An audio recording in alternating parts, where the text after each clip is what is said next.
Woman found guilty of first-degree murder in 2022 killing of romantic rival in Tamarack. The defendant is guilty of murder in the first degree. Guilty is what this family has waited to hear for more than 3 years. We finally have some justice for Kayla. A jury found Sakiyna Thompson guilty of killing 23-year-old Kayla Hodgson in 2022.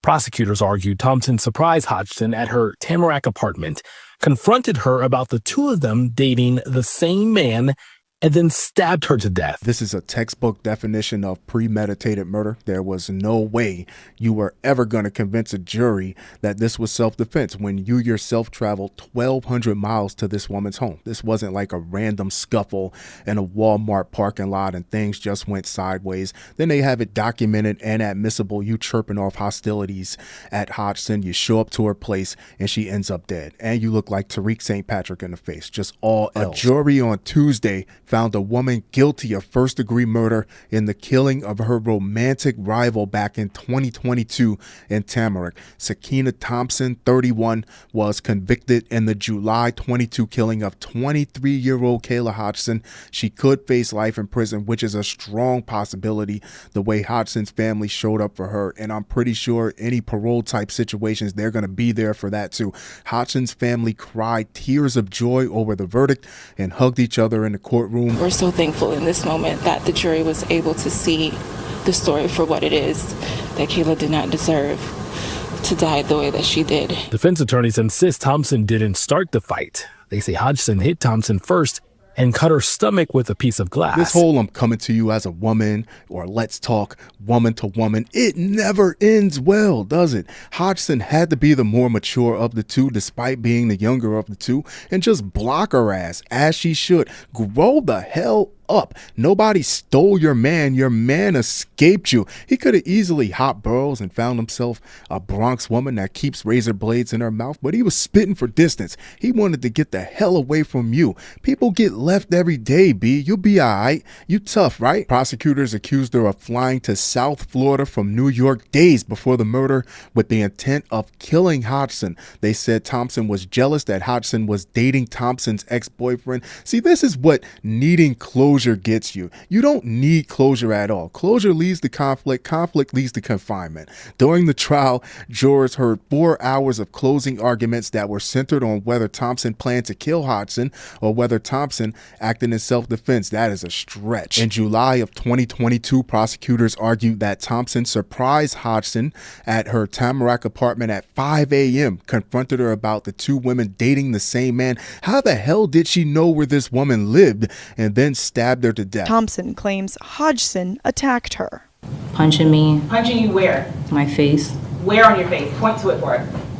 I don't remember, but everywhere on my face. You don't remember where she was punching you in your face? In my face. I mean, this is why you killed her, right? No. Right? No. It's not? No. You didn't kill her because she was fighting you?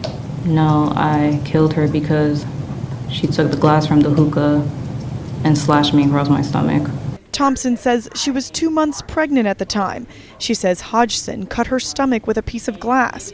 Thompson grabbed the glass and then blacked out. Basically, she hunted this young woman down and killed her like bro was the last man on earth. We're talking about a grown-ass man here. He's where he wants to be.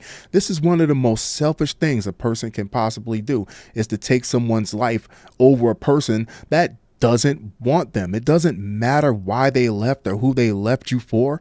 That looking back will jam you up. It'll ruin your life more times than it gives you the answers that you think you need. Being violated in your own home, in the sanctity of your own home, is a scary thing, said Tanya Johnson, an assistant state prosecutor. What's even scarier is being attacked. She stabbed this woman multiple times, dozens of times, being brutally murdered in your own home, and that person getting away with it. Defense attorneys insisted Thompson didn't start the fight and said Hodgson struck Thompson over the head and cut her stomach. It doesn't matter. She shouldn't have been there in the first place. They said the killing was unfortunate, but it was only Thompson's attempts to save her own life and the life of her unborn child. When Thompson took the stand earlier in the week, she admitted she killed Hodgson because her life was in danger and she was pregnant. She thought, oh God, she's coming for me and my baby. That's when she grabs the glass, and then she blacks out. After the murder, Thompson admitted she changed into the victim's clothes, cleaned up some of the scene, and that she was too scared to call police. She also threw evidence in the trash. You mean to tell me you flew from Queens, all the way to Florida to do this? Fort Lauderdale is right there. Miami isn't too far off. You're 2 months pregnant. You could have easily took this as an opportunity to decompress, put your toes in the sand, get yourself some sunshine. Even an Oscar-winning performance from a top defense attorney would never be able to clear the question of what the hell were you doing there in the first place, uninvited. Even the fact that you know this woman's address is wild in itself. The state said Thompson tried to conceal her identity that night by coming to the apartment in a hat and a COVID-19 mask and used a fake Uber account to get there and back to her hotel. This was thought out from the time she got on the plane, during the flight, got off the plane, all the way to this woman's apartment. You can't tell me anything different. The defense countered that there's no evidence Thompson bought a weapon and that Hodgson let her in to her home, but she threw away some of the evidence and she tried to clean up the murder scene. So what about that? The defense countered there's no evidence Thompson bought a weapon. That means nothing. And that Hodgson let her into her home. That doesn't change the fact that she killed her. And the moment I heard guilty, it was what we all needed for closure in this moment to move forward, to start our healing process. It's been a long 3.5 years. Of course, I love to hear your thoughts on this. I love to hear your opinions on this. When you're laying on your bunk for the duration of your sentence and you think to yourself, how did you get here? That woman is never coming back. You'll never have a chance to apologize to her.